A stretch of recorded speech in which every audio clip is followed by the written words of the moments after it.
when we start the pre-trip, we start up in the front of the truck. As we approach the front of the vehicle, we want to look for anything that's leaking up underneath the vehicle.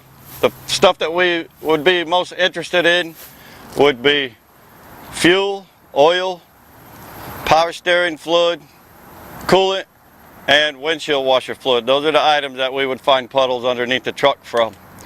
After we check for puddles, the next thing that we're going to do is we're going to check down the side, both sides of the truck and the trailer, and we're going to check and make sure that the truck and the trailer is not leaning to the left or to the right. If we have leans, number one could be a flat steer tire, number two could be any part of the suspension, and number three could be the load shift in the trailer from a fast turn or a sudden stop. At this point in time, we're going to shift up to the lights. We're going to start at the clearance lights on the top of the truck. Now I'm going to quote you what I call the phrase that pays. The phrase that pays is what we talk about whenever we describe an item, what we're looking for on that item. First, we want to make sure that the item is properly mounted and secured. We want to make sure if that item has any nuts and bolts, that all the nuts and bolts are present and tight. And we want to make sure that that item is not cracked, bent, or broken. If the item is made out of rubber, we want to make sure that it has no abrasions, bubbles, cuts, or dry rot. And if anything flows through it, either air or fluid, we want to make sure that that item is not leaking. So when we move up here to the clearance lights, the first thing that we're going to say about the lights is that they are properly mounted and secured. Next, we're going to talk about our nuts and bolts are all present and tight. And then we're going to say that the lights are not cracked, bent, or broken. And then we have to talk about the color of the lights themselves, and the lights are amber. Next, we're going to drop down to the windshield. Windshields, there's two of them. They're both properly mounted and secured. They're not cracked, broken, or chipped, the same thing you would look for in your car. They are clean and they have no stickers blocking or obstructing our view. Next, we're going to move to the windshield wipers. The windshield wipers are properly mounted and secured. They are not cracked, bent, or broken. The blades are flush or tight up against the windshield, and the blades are not cracked or dry rotted. After that, we move down the hood to the fender mirror. The mirror is properly mounted and secured. All of our nuts and bolts will be present and tight. It's not cracked, bent, or broken, and the glass is clean. From there, we're going to move down to our front lights. The outer light here is a marker, blinker, flasher, and a reflector.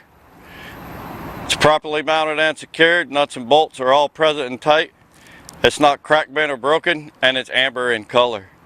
As we move inward, we're going to find our headlight. This is a high-low beam headlight, must be identified as such.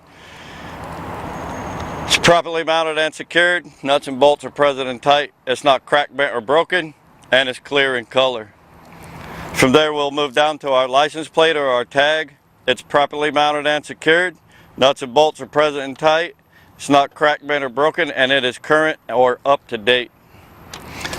After that, we're ready to go ahead and open up the hood and start inside the engine compartment. After we pop open the hood, we're going to look in the engine compartment. On the engine compartment, we're going to start on the passenger side. This is what we consider to be the unique side. On the unique side, we start up at the top and we work our way down. First item that we come to as we move across our engine is going to be our exhaust right back here. Starting from the top, working down. Our exhaust is properly mounted and secured. All of our nuts and bolts are present and tight. Nothing appears to be cracked, bent, or broken. We have no soot trails from the exhaust, and it doesn't make a loud noise when I start my truck. And since air flows through this, it cannot be leaking. The danger with an exhaust leak is that it can come up into the cab, and that in itself presents an entirely different issue. Next, we're going to move to our alternator. The alternator is belt drive. Alternator also has electrical lines hooked to, or electrical wires hooked to the alternator. Alternator is properly mounted and secured. All of our nuts and bolts are present and tight. Nothing seems to be cracked, bent, or broken. Also on the alternator, we have to look for burn marks that would indicate that it has arced inside and shorted the alternator out. Next, we want to talk about the wires on the alternator. They're properly mounted and secured. Nuts and bolts are present and tight. The wires have no cracked insulation, no bare wire, and no tape. And then we're going to move to the belt itself. The belt cannot have any more than 1/2 to 3/4 inch deflection or play in the belt. The belt cannot be cut, torn, or frayed, and it cannot be dry rotted. This right here is my windshield washer reservoir. The reservoir should be properly mounted and secured. All nuts and bolts should be present and tight. Should not be cracked, bent, or broken. It contains a fluid, so it cannot be leaking. Our cap must be hand tight, and it should have fluid in it. Now we'll be ready to move around to the other side of the vehicle. Whenever you move around, make sure you watch for the mirrors. On the driver's side of the vehicle is where we start talking about everything and moving from the front toward the rear. We're going to start up here at the top. First thing that we're going to come to is our coolant reservoir. The reservoir is properly mounted and secured. All of our nuts and bolts are present and tight. It is not cracked, bent, or broken. It must be properly serviced between minimum and maximum. The cap must be on hand tight. None of the hoses are leaking and the clamps are tight. My hoses are made out of rubber. There's no abrasions, no bubbles, no cuts, and no dry rot on any of my rubber hoses, and the entire system is not leaking. From the coolant reservoir, as we move down and back, we're going to come up to our water pump. A lot of people have difficulties finding the water pump. The easiest way to find your water pump is to move up to your radiator, find the line that comes out of the bottom of the radiator, and follow that line to the water pump. Some of them are on the driver's side, some of them are on the passenger side. My water pump is properly mounted and secured. All of my nuts and bolts are all present and tight. It is not cracked, bent, or broke. This water pump is belt drive. My hoses have no abrasions, bubbles, cuts, or dry rot, and my clamps are tight. My overall system is not leaking. From the water pump, if we move back, we're going to come to our dipstick. The oil dipstick must be properly mounted and secured. Nuts and bolts are present and tight. It's not cracked, bent, or broken. It is not leaking. When you check the oil, you must pull the dipstick out, clean it off, re-dip it, pull it out, and read it. Don't ever add oil unless it is all the way down to the add mark. From the dipstick, if we continue to move back, this part is a little bit hard to find, but it's situated or located back here inside the frame, between the frame and the engine. This part right here is our air compressor. This is what builds the air for our brakes and our suspension. The air compressor is properly mounted and secured. All the nuts and bolts are present and tight. Nothing is cracked, bent, or broken. The air compressor has rubber hoses attached to it, so there's no abrasions, bubbles, cuts, or dry rot on those hoses, and the system itself is not leaking. From there, we're going to move outward from the engine. I'm going to come to my steering shaft. The steering shaft is properly mounted and secured. All of the nuts and bolts are present and tight. It's not cracked, bent, or broke. The steering shaft has a lower and an upper universal joint, and the universal joints are well lubricated. Steering shaft is attached to my power steering gearbox. I'm going to talk about the power steering system overall. Power steering system has a reservoir, a gearbox, a power steering pump, which is located back here and attached to the air compressor. The power steering pump, gearbox, and reservoir are all properly mounted and secured. All of the nuts and bolts are present and tight. Nothing is cracked, bent, or broken. The reservoir itself is properly serviced between minimum and maximum. My cap is on hand tight. Overall, the system is not leaking. All of my hoses and clamps are properly mounted and secured and tight. Hoses have no abrasions, bubbles, cuts, or dry rot, and the hoses are not leaking. Also, with this air compressor and power steering pump back here, these are gear driven, and you have to indicate that. If you have a hard time finding your power steering pump, all you do is you follow the power steering hoses. The hoses will lead you back to the pump. The pump is always attached to the air compressor, so you can find both of them by following those hoses. Alright, from the power steering system, we're going to move down to what we call the steering linkage. On the steering linkage, it consists of several components. Component number 1 is called the pitman arm. Number 2 is called the drag link. Component number 3 is called the upper control arm. And component number 4, which is kind of hidden behind the tire, is your lower control arm. And then component number 5 is your tie rod. These components are all properly mounted and secured. Our nuts and bolts are present and tight. Nothing seems to be cracked, bent, or broken. Now we have a couple of little oddballs that we have to say about these components. Number 1, my castle nut and my cotter pin is installed at each joint. And number 2, I have a ball joint at each joint, and these ball joints must be well lubricated. From there, we're going to move straight back to the suspension system. The suspension system has a front mount. It has 2 leaf springs, 2 U-bolts.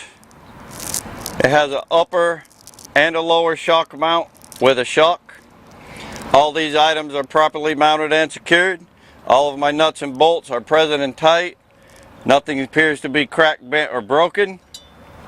Now we have a couple little oddballs with the suspension. Number 1, our leaf springs must be properly aligned, one right on top of the other one. If they're not properly aligned, that's an indicator that the leaf springs are broken. And number 2, the shock has nitrogen and oil inside of it, so we have to check the shock and make sure that it is not leaking. From there, we will move to our brake system. First part is our brake or our air line. Next is the brake chamber, which has a clamp. We have our push rod and our slack adjuster, which is held together with a clevis pin and a cotter pin. All of these items are properly mounted and secured. All of my nuts and bolts are present and tight. Nothing appears to be cracked, bent, or broken. My airline has no abrasions, bubbles, cuts, or dry rot. The system itself is not leaking. My push rod and my slack adjuster have no more than 1 inch of play with the brakes released. From there, we're going to move out to the brake pads and the drum. This is the pad itself, and this is the drum right here. Brake pads and drum are properly mounted and secured. All the nuts and bolts are present and tight. Nothing is cracked, bent, or broken. The brake pad itself is no less than 1/4 of an inch thick, and the brake pad and drum is free of oil, grease, and debris. From there, we would move to the tire and the rim. With the tire, I always tell students to consider TCP. T stands for the tread, C stands for the overall condition of the tire, and P stands for the pressure on the tire. With the tread can be no less than 4/32 of an inch. The tread must be evenly worn. This tire cannot be a recap tire. Both of these tires must be the same size tire, and they must be the same type of tire, meaning that both of them must be either bias ply or radial tires. You cannot intermix on the axle, either one bias and one radial. They have to be the same. Now for the condition of the tire, you must check the inside and the outside of the tire. We're looking for abrasions, bubbles, cuts, and dry rot. This right here is a prime example of an abrasion. Somebody got this tire up against something and put an abrasion on it. And for the pressure of the tire, you want to make sure that the tire is properly inflated, either to manufacturer specifications or company specifications. If it's company specifications, it should be stickered somewhere so that you know what it is supposed to be. They'll either sticker it on the rim or up on the fender someplace so that you can read that. The tires are always to be checked air pressure wise when it's cold. The rim itself, or the wheel, must be properly mounted and secured. All of our nuts and bolts are present and tight. Nothing is cracked, bent, or broken. The rim cannot have any repairs done to it, and the rim itself cannot be welded. The rim must also have a metal valve stem with a cap Nuts and bolts are present and tight, properly mounted and secured, and not cracked, bent, or broken. And since this holds back air, it cannot be leaking. Also, we want to check all of our lug nuts. We want to make sure that our lug nuts do not have trails, water trails and rust trails coming from the lug nuts. If they have rust trails coming from the lug nuts, that's an indicator that the lug nuts are loose and the lug nuts need to be checked. Also, you should not see any part of the hole behind the lug nuts sticking out. That would indicate that there's an elongated or an oblong hole underneath the washer on the lug nut, and that rim would be no good and need to be replaced. From there, we're going to move to our hub seal. Our hub is properly mounted and secured. All of our nuts and bolts are present and tight. It's not cracked, bent, or broken. The seal itself is not leaking, and the hub has plenty of oil in it. It's properly serviced.